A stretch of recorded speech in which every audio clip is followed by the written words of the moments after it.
you doing, sweetheart? I'm good. How are you, sir? So we got one.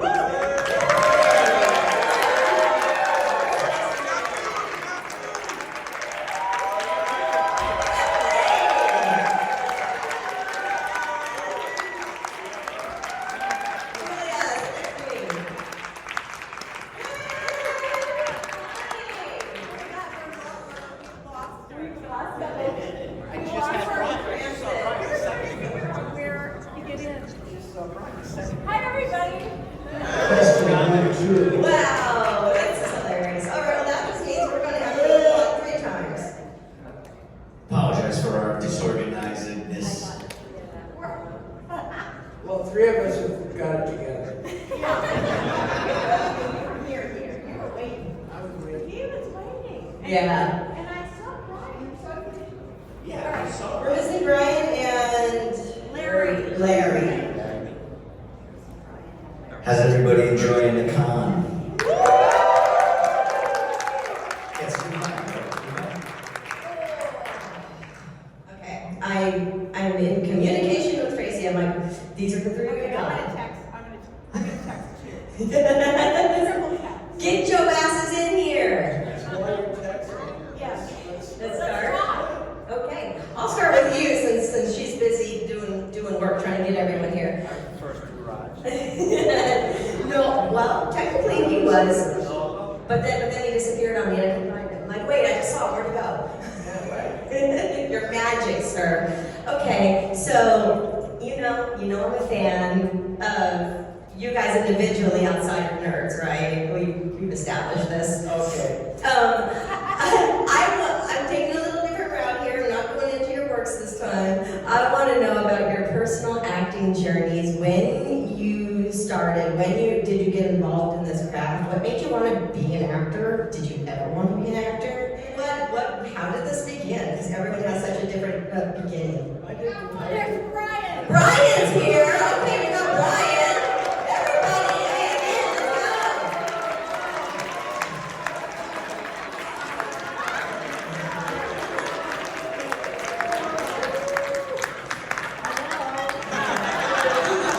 Brian has to make a rock star welcome. Oh, man. Wow, hi, everybody.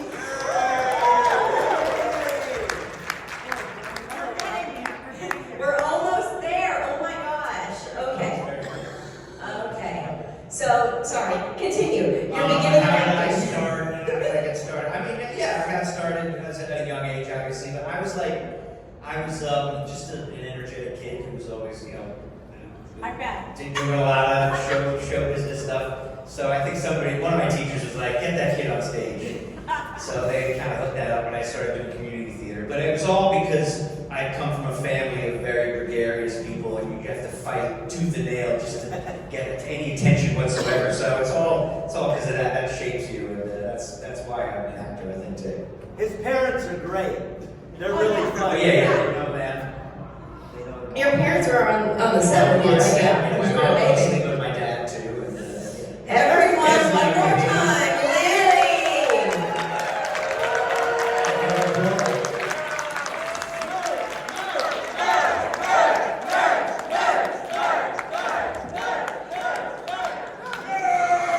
Yeah! All right, we got it. Together, man. We got it. Okay, so I'll have to do since you're here. Hi, everybody. Party, party, party. The question I began with you guys is how did you get involved in acting? How did I get involved in that? Yeah, your beginning. Let's start with the guy who just sat down. Okay. Yeah, that's what happens when you're tardy. Tardy to the party. I actually started out as the class clown. I'm sure you couldn't tell. And my social studies teacher, just so you never know where it comes from, she said, "Why don't you put some of that on stage?" I was like, "Yeah, right, whatever." So she gave me the address to a theater. This is New York. I'm in Queens, so I had to take 2 trains and a bus at 12 to be there 8 in the morning on a Saturday. I come from a big family, so my mom was like, "Here's $1.50, see when you get back." So I went there, and they were doing The Wizard of Oz, and I got the role of the janitor. And if you know anything about about Wizard of Oz, ain't no damn janitor in the Wizard of Oz. I was the janitor. Janitor sat there and learned all the lines, and as fate would have it, 3 weeks before the show started, the wizard dropped out. I got to be the wizard because he dropped out, and when the show was done, a lady came to see the show. The girl was playing Dorothy. Her mom was a manager, so she came to see her daughter. And she came to see me, and she said, "Hey, I think you're really good if you want to get into acting. Let me know." And this is totally politically incorrect, but I'm gonna say it now because it's the truth. At the time, I said, "I'm not getting into acting because it's for faggots." Now that's wrong. That's wrong, but that's exactly what came out my mouth. And you see how God works. What's wrong with that?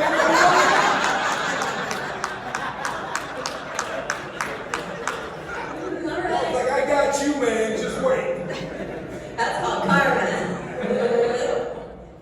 Okay, so for me, let's see, I always was in school plays and stuff like that, and loved singing and you know, but I realized that when I was in a play, like when I was 10 or 11 or whatever, and I was up there on stage, I was getting applause for my feelings and for whatever the character was, you know, however I created my character at 11.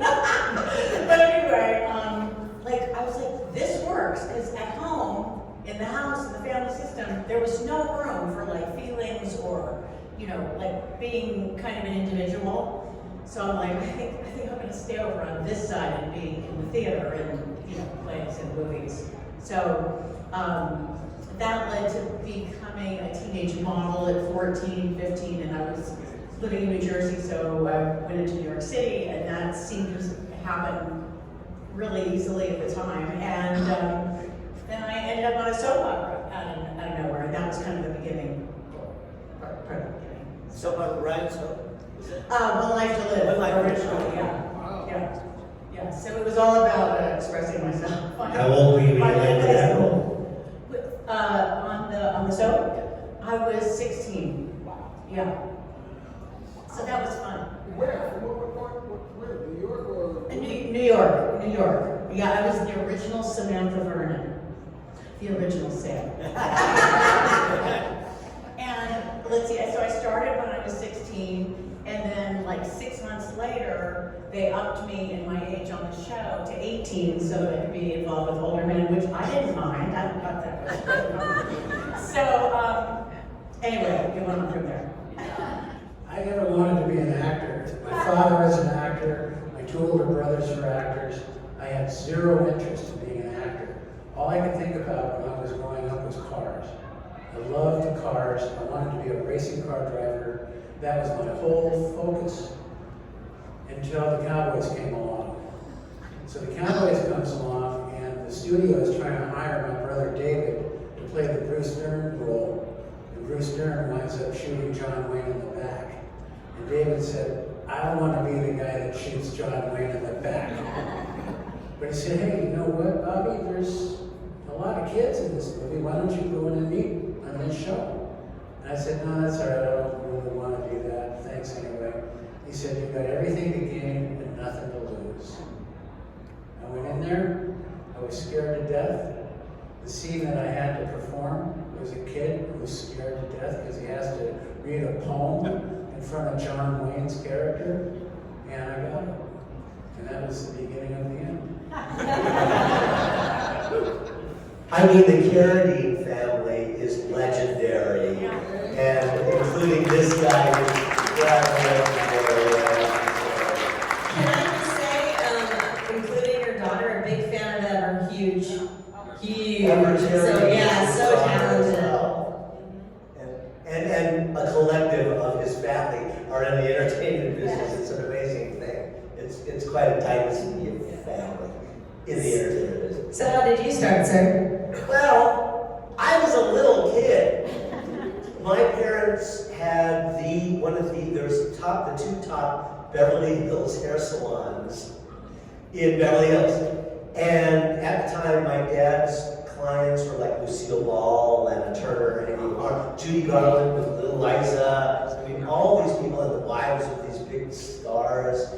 And the other rival hair salon was John Peters, who ended up becoming a big producer in Hollywood, like Batman, Superman, just a ton of stuff, because he was the boyfriend of Barbara Streisand, he used to cut hair up.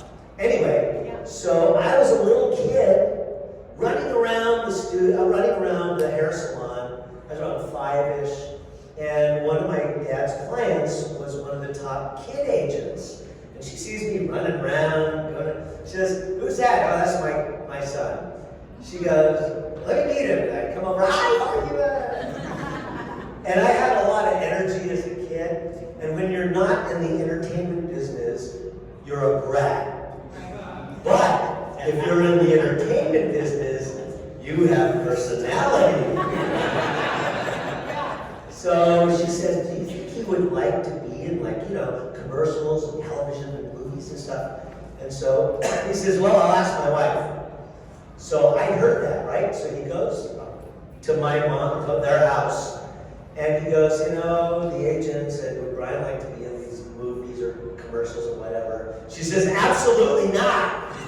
They're weird. Hollywood people know." And I go, they said, "Okay, we'll try it out." And lucky enough, one of the first things I ever did was, I'm one of the only living people who did an original Star Trek and have come back to do another in the series. There was a bunch of different ones, but they've all since passed. I happened to be a little kid in an episode called "And the Children Shall Lead." So it was me and another guy, Ron Howard's brother, Clint, who has the distinction of having done an original and gone on to do another in the series. But that's how I kind of started it. And I was just very fortunate just to continue the acting thing. And there was really not a lot of Asian actors. They didn't hire a lot of Asian actors at the time. So I kind of opened the door in a lot of respects for a lot of Asian actors. And I just kind of stuck at it since I had no other talents. I wasn't No other marketable skills. So I stuck with it, and that's what happened. Amazing. Thank you, gentlemen and lady, for sharing. All right, we have a lot of audience here. I want to make sure we get to some questions. Anyone got a question? Don't be shy. I could do this all day long, but this is your show. Okay, I'll keep going. All right, super. Okay, so going to the nerds, okay, because, as much as Brian knows, I would love to chat his ear off about diagnosis murder all day. We're not doing that this time. I would love to know, do you guys remember the first scene that you shot in Nerds? Yes, it was a scene where my father, James Cromwell, and my best friend, Anthony Edwards, and I are all in the station wagon, and we're on our way to Adams College. And we hadn't really, I just learned how to do the laugh the night before, because Jamie Cromwell taught me how to do the laugh.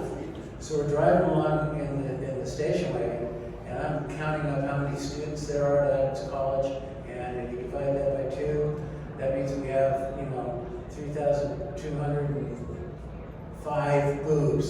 And we crack up, and Jamie Cromwell, we look at each other, and we do this laugh, and it's coming out in stereo, and it's just hilarious. That was the first day for me, first day of first scene. Academy Award winner, James Cromwell. Do you have a friend? Did you have the mic? Oh. Yeah, well, first day of shooting, one of the things about Nerds is studios are loath to spend money. They don't like to spend money. But we were very fortunate in the sense that 3 weeks prior to principal photography, they flew out the main lead nerds. So, 2 weeks? 2 weeks. Okay, 2 weeks. Felt like 3. But they flew us out to kind of rehearse and to bond.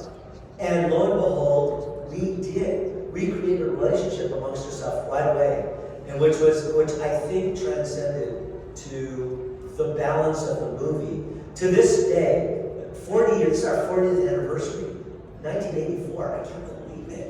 I'm not even that old. But Neither am I. yes. But we, to this day, we're like a family. We love each other. We're We're such great friends. And to have that, I think it started with, in the early parts of when we just met, we just got to know each other, and we just grew from there. First day, though, was the scene where we're in the auditorium, and there's all these cots, and we're trying to be picked for the fraternities, and nobody's picking the nerds. Well, Curtis Armstrong, who plays Booger, who would have loved to have been here tonight, but he had a scheduled thing.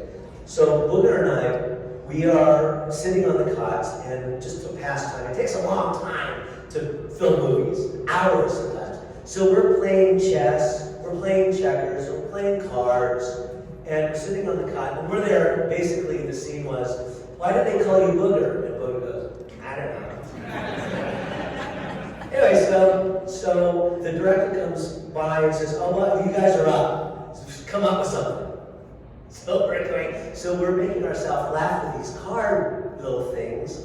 And so he and I crafted like this stuff, this thing about Takashi being taken by Booger. And so what happened is we did this thing for the camera. The director liked it.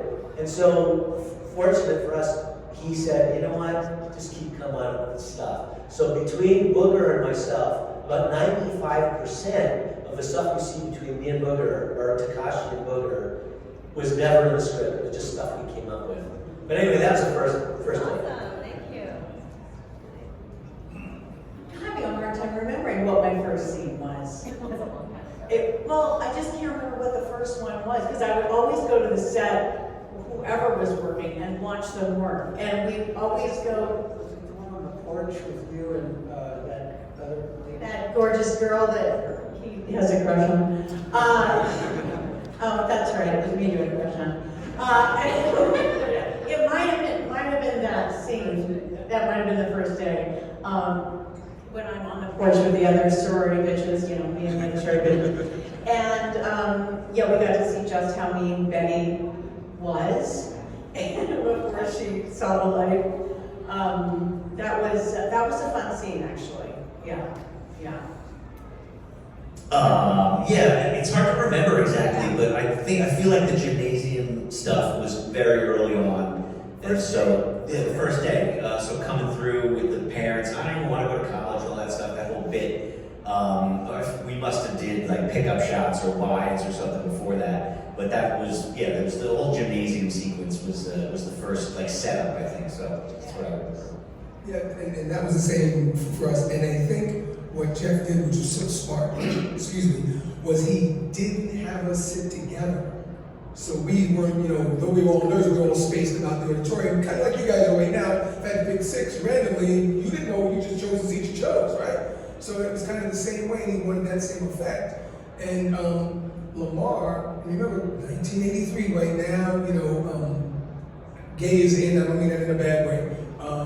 And now it's accepted. Back then it wasn't. So, and one of the things that I got to do was be Lamar and not apologize for being Lamar. I didn't realize how big that was at the time. But I didn't think anything of it. As an actor, you're just taught to go for what you want. And the actors will understand. The other folks, you think I'm just babbling. But so it's just, Lamar was Lamar. It wasn't anybody else. So when he said Lamar Luttrell, and then he said Luttrell Lamar, he got it wrong. It was Lamar Luttrell.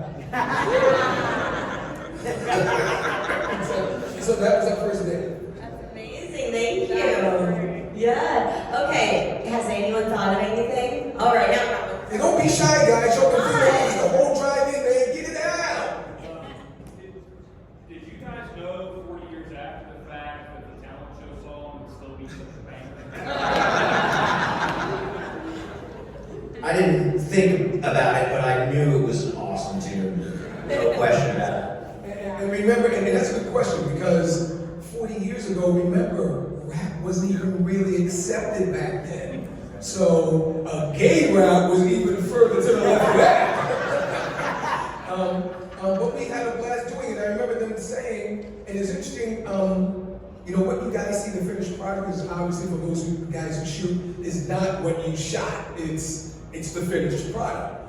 So there's a lot of things like Curtis. The reason he's wearing a Elvis Presley this because he actually came up and did an Elvis Presley rendition of, I can't remember, what song did he do? I don't remember. I Can't Help Falling in Love with You. He actually came and that didn't make the cut, obviously. And then there were a couple other things that we all did that didn't make the cut. And then they asked me, what do you want to do? And I just said, I want to rap. And they were like, okay. Okay, let's see what you got. And then the cool thing about this is Andrew did not look like this 40 years ago. He was like 15, and I was like, hey man, I want to pop and break. And he was like, okay.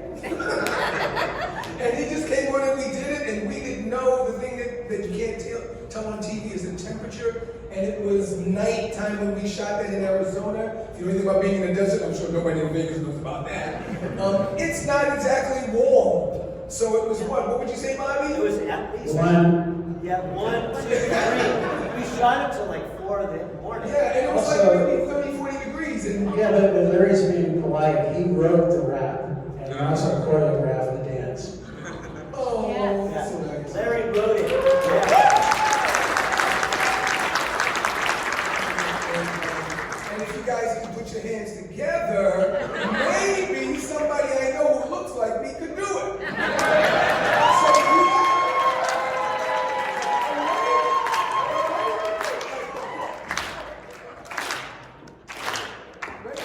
So clap your hands, everybody. And everybody, clap your hands. We're Lambda, and we come here on stage tonight to do a show for you.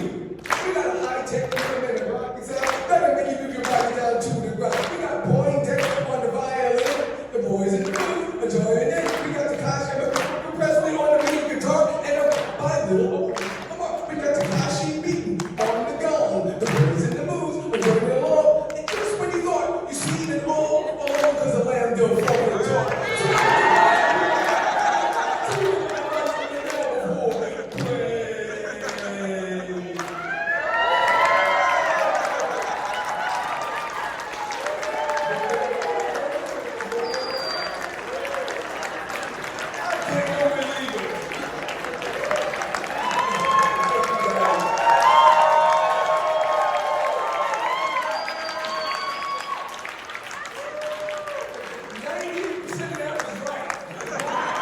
You gentlemen still got it. Still got it, yeah. So Andrew, did you have dance background? Did you get frustrated trying to teach him how to move? How did this happen between you guys? That was, you taught me the moves. We worked on it. It was like a special room at the hotel where we would go and meet up and work on it. We worked on it for like a couple of weeks to have it really down. But yeah, I had done dancing in like on theater on Broadway and stuff, and had just used to dance captains and people trying to teach you moves and stuff like that. And I had actually, it was still early on in my career, so someone was like, "Oh, you should put him in a dance class or whatever." And my parents put me in some like local ballet class, and I was like, "I hate this. I don't like ballet. I don't know. This is not me." Although now, in retrospect, I wish I could have stuck with it because it's a great skill.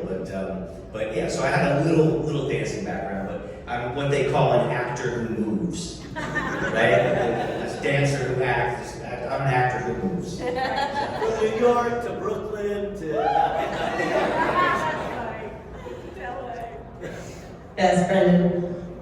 One of my favorite parts of the films would be anything involving Bernie Casey. I think he did a great job of playing the straight man in regards to the nurse's shenanigans. Do any of you have any cool stories that involve Bernie Casey? Yeah, I got one. Bernie, after I don't know if you guys know the film, or don't know it, there was a scene where we were having a party and I had a balloon over my head and I'm dancing and having fun with my partner. And Bernie says to me in between takes, "You're such a good actor." It's a damn shame that all they're gonna know you for is this. I looked at him and didn't understand it at the time. 40 years later, he was right. That's just a fan. He has like a fan around him. I could barely talk to him. He was an incredible person.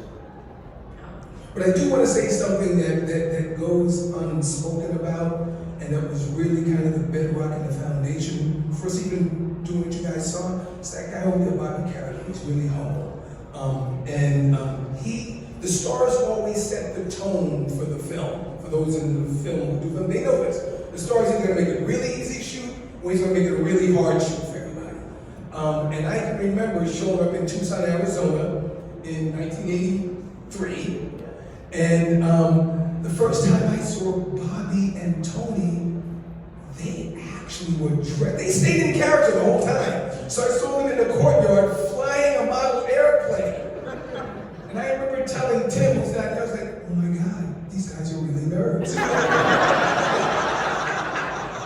And so what that did though, is he made it okay to just be who you were. That's really important because he set the tone for that film. And he'll tell you this, one of the ways you notice how he did it in the scene when you guys are carrying the luggage to the thing, and tell them what happened. And this is what set the tone of the movie. When they're saying what? We're carrying luggage and Ogre's up on the roof, and he looks down, he sees us, and he goes, "Nerds! Nerds!" And Tony says, well, what's he talking about? And I'm looking around, looking for the nerds. Tony says, I think he's talking about us. I'm like, no way. Also, when I got to Tucson, I did actually get there 2 weeks early, and I had to get out of LA because I had a motorcycle, I had cool friends, everything was really cool. I didn't think Nerds was cool. I didn't want to do the movie because it had the word nerd in the title. And so I said to the studio, I said, I got to go to location early so I can find this character. So I brought this model airplane kit with me because I thought that's kind of like the robot kit that he shows up with. And I really wanted to build this model airplane. So I'm working on the airplane, and I haven't left my hotel room. I've been there 3 or 4 days, and I've been ordering room service. And I won't leave the hotel room because the only clothes I had with me were the nerd clothes. Because I thought I would need to find this guy.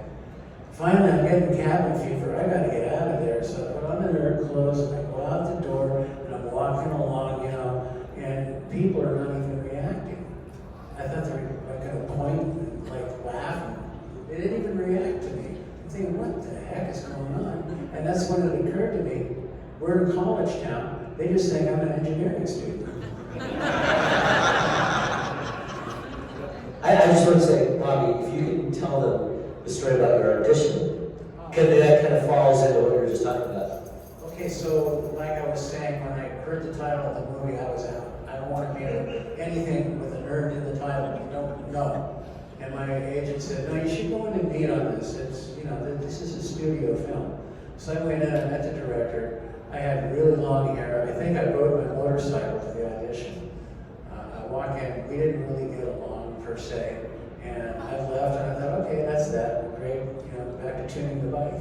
And about a week goes by and my agent calls me up and says, they want you to come in and audition. Because the first meeting was just a meeting, I didn't have to audition. The second meeting, they wanted me to audition. I thought, okay, I'm going to show them. So I went out, I got a regular boy's haircut, which is a nerd haircut. I stopped at an optometrist, and I'm looking at all these glasses, and the optometrist comes out and he's going, can I help you? I go, well, not at this price. I mean, these are $300 a pair. I said, well, you can't just put anything in front of your eyes. I go, well, it's for an audition, okay? I'm playing a nerd. And he goes, oh, a nerd? And I'm like, yeah. So he goes to the back of his store, and he comes out with a shoebox. He blows the dust off the top, he opens it up, and it's full of nerd glasses, like they wore in Apollo 13. Like those guys are all wearing these glasses. And I said, those are perfect. So I got the glasses, and I was dressed a little bit nerdy, and I go to the meeting room and audition. And I'm sitting out there in the outer office, and the casting assistant comes out, looks right at me, and goes back in. And I'm sitting there, I'm waiting, and she comes out again. looks right at me, goes back in the office. I go, wait, excuse me, I'm here for an audition at 2 o'clock. It's like 2:15. What's going on? She says, oh my God, Bobby? I said, yeah. She goes, come on in. And that's how I got it.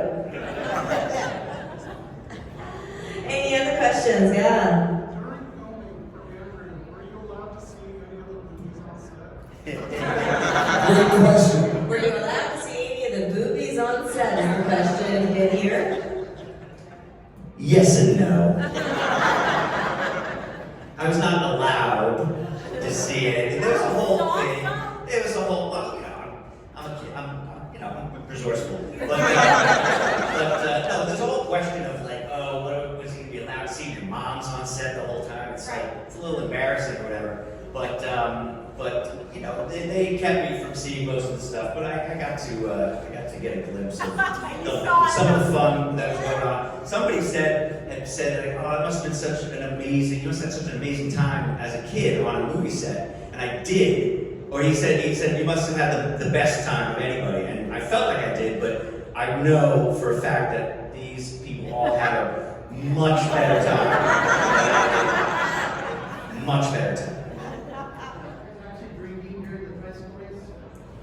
Yes. This is a great question for Brian. Okay, this is the thing, is that we shot in Tucson, Arizona on a hot day in the middle of this arena. And so the lead actors come in, and the prop guy goes, all right, you have a choice. You can have a soda that we dress to look like a beer, or you can have cold beers if you want. And I go, what are you, stupid? Of course I want cold beer. So I just neglected to remember that when you film, you have take after take after take. Next shot, take after take after take. Next shot, take after take after take. And so, I'll give just an example. There was a scene where Bobby, Tim Busfield, and Anthony Edwards were in a row, and they gave me this hill. And every time, what happens, you're the camera, right? They're here, and I'm on a tricycle, and there's somebody behind me pushing me, and the director says, we're just going to keep the camera rolling, and you just keep coming up with stuff. So I roll me in, drink a beer, oh man, I can't, they're not going to, I come up with, they can't beat me now, whatever. They pull me back out, again, another beer, I come up with something, blah, blah, blah. Well, another take, and another take, and another take. So finally, they roll me in. How you doing, guy? He goes, how you doing, Takashi? And I go, oh, fucking great! That wasn't in the script, that was the beer talking.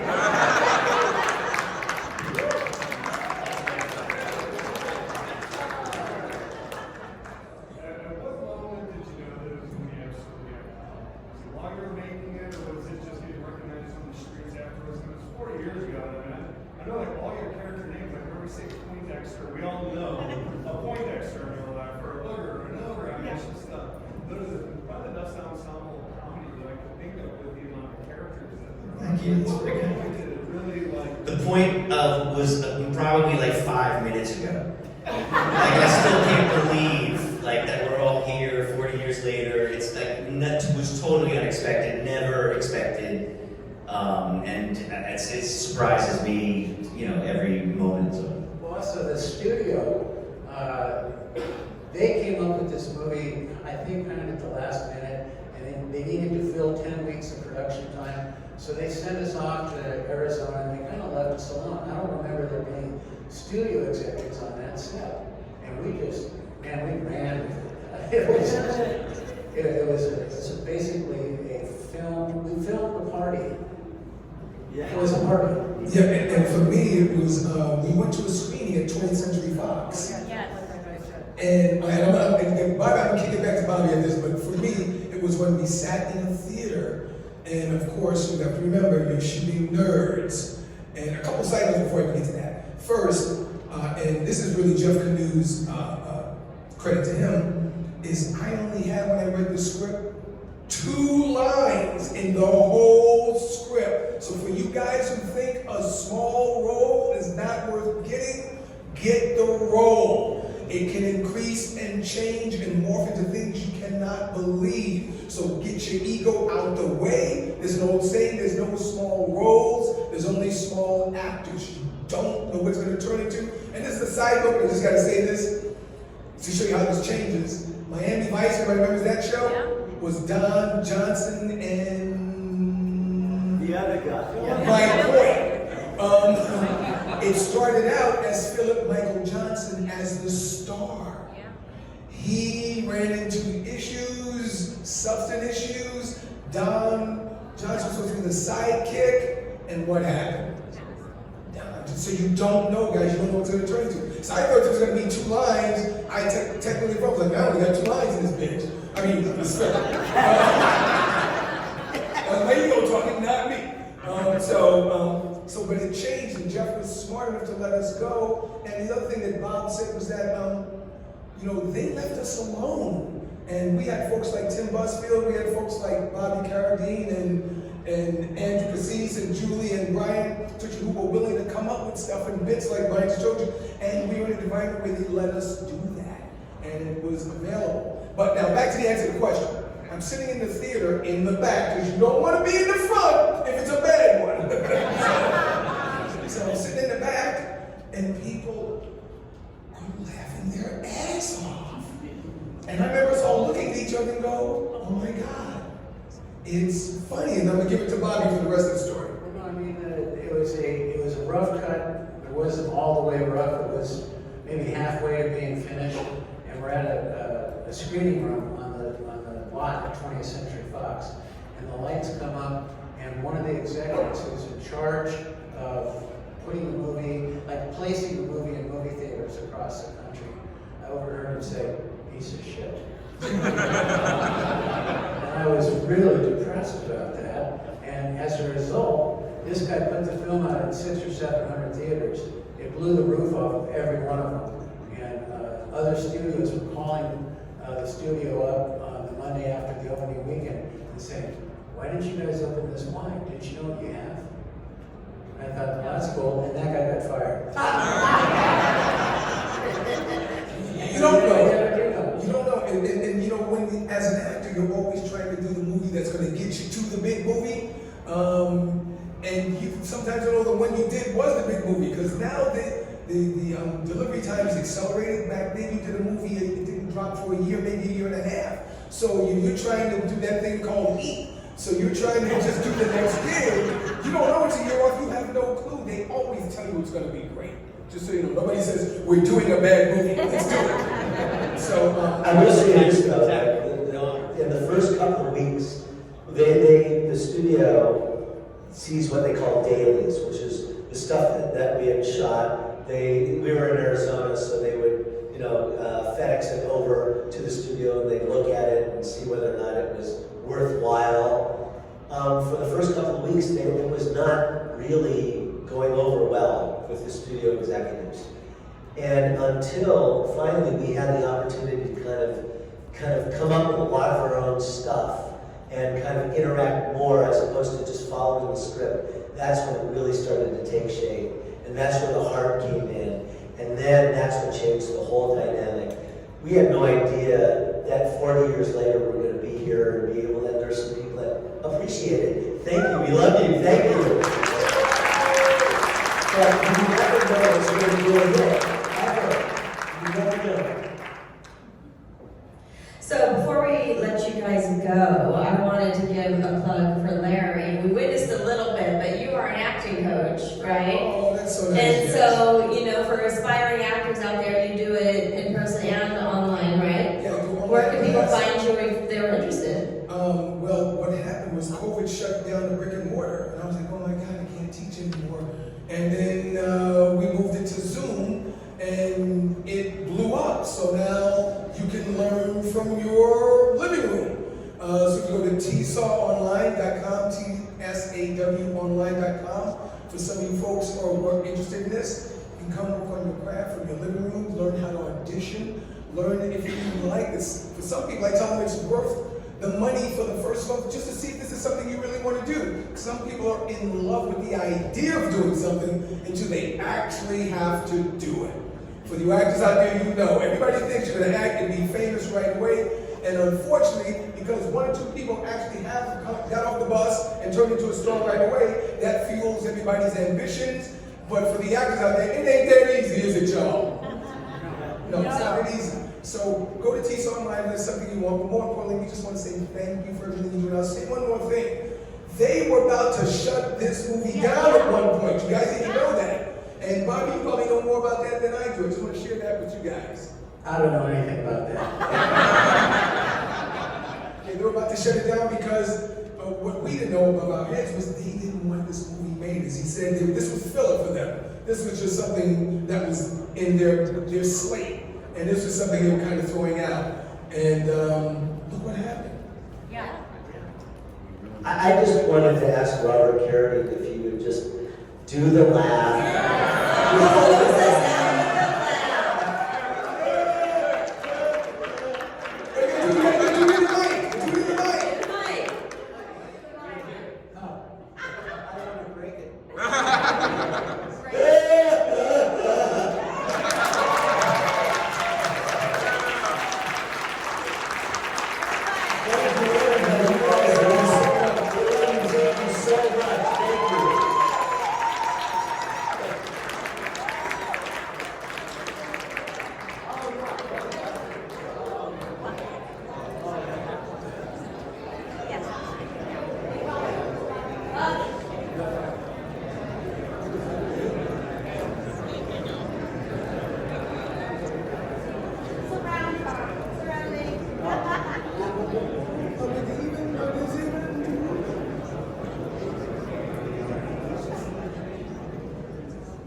Hold on, guys. Stay exactly where you are. Thank you guys. Thank you so much. Thank you so much.